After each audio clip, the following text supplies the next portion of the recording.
Let's start with a very fundamental question. What are star trails? You might see an image like this and think it's beautiful, but if you're not 100% certain what you're looking at here, you're not alone. In this lesson, we're going to cover what star trails are, and we're just going to touch on the technical side of how they're created.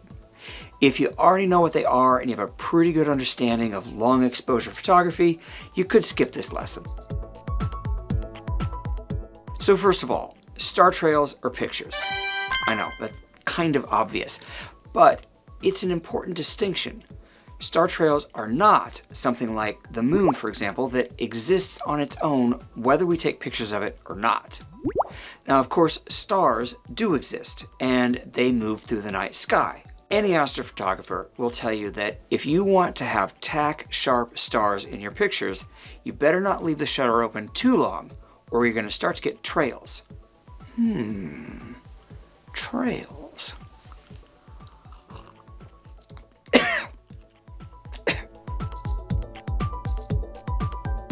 When you look at a star trail photograph, you're essentially looking at an entire time lapse all at once. For example, this time lapse shows a little over 6 hours of the stars moving through the sky, and it does it in 8 seconds. To capture this, I set my camera up to take 2-minute exposures, one after the other. The shutter would open, stay open for 2 minutes, then close, save that image, and open up again to take the next one. And I got about 190 shots this way. Then I just show those pictures back at a rate of 24 images or 24 frames per second, and what you get is a video of the stars traveling through the sky. Let's zoom way in and go frame by frame for the next point. In this case, I didn't care about tack-sharp stars, so I went for that 2-minute exposure.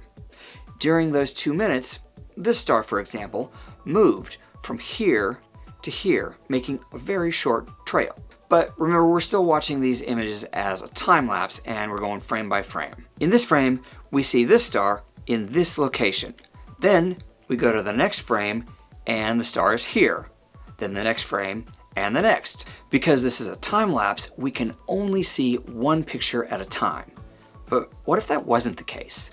What would happen if we essentially laid one picture on top of another and they had some transparency so that we could see parts of both of them at the same time? Here's frame 1 again. And then let's add frame 2, and frame 3, and 4, and then just keep going, adding layer after layer. What we're getting is a longer and longer star trail until eventually we can see the whole 6 hours in one image. This star moved from here to here. And of course, we're not just looking at one star, we're looking at all the stars in the sky in every position they occupied over that whole 6-hour period. Okay, but at a practical, technical level, how do you do that? The short answer is you use some software like Photoshop or something similar to stack the images in a special mode that lets the brightest pixel of each image shine through to the top.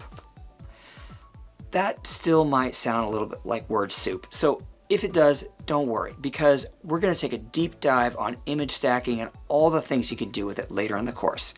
It's a powerful technique, and it's actually pretty simple once you get the hang of it, and I'm going to walk you all the way through it. Let's go back and give a definitive answer to the original question. A star trail is a long exposure image that captures the light emitted by stars as they travel through the sky over time. You're literally photographing the passage of time. To me, that makes star trails the perfect convergence of photography, art, and science. Before we wrap up this lesson, I do want to make a quick note that I simplified a couple things just to stay on point.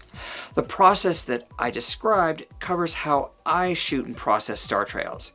It is possible to skip that whole stacking process by just opening up the shutter for 10 minutes or 20 minutes or even several hours.